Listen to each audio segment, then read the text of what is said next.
buying hybrid vehicles. Let's listen in.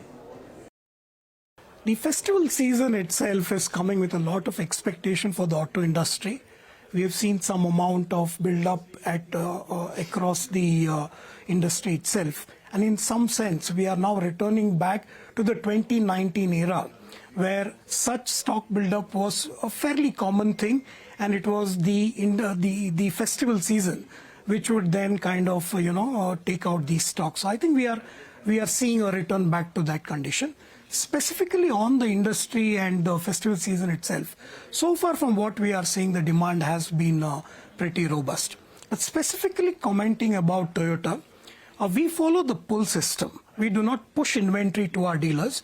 We look at the customer order intake data flow very, very carefully from the ground, from the dealer, and build it bottoms up. And that in turn plans our inventory at our vendors and at our dealer partners. So in that sense, that global practice of having a pull-based inventory system has helped us to keep our stock levels fairly moderate. We are one of the few OEMs which have a waiting period even in this market. So in that sense, we have been able to manage our inventory lines pretty fairly. If I were to ask you about hybrid sales in your portfolio, what is the current offtake of hybrid sales for Toyota versus pure ICE?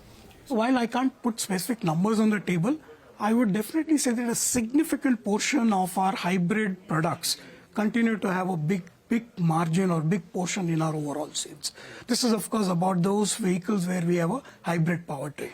So it's a significant portion. Would you be able to say whether it's a higher demand for hybrids? It's a higher demand for hybrids. So you're saying in your portfolio, where there are hybrids options available, there is a higher demand of... The customer is very acutely and consciously giving his love and mandate for the strong hybrids.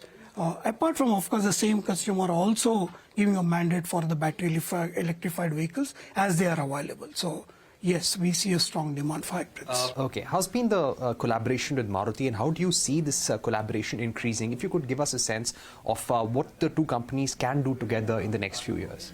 Going forward, I think both the companies will continue to work very closely, looking at the customer's expectation and offer technologies which will be accretive to the national goal and of course, help us to keep the carbon footprints very low. We'll also work closely on the localization and the development of the local ecosystem, which we believe is an integral piece when you are doing this journey on sustainability.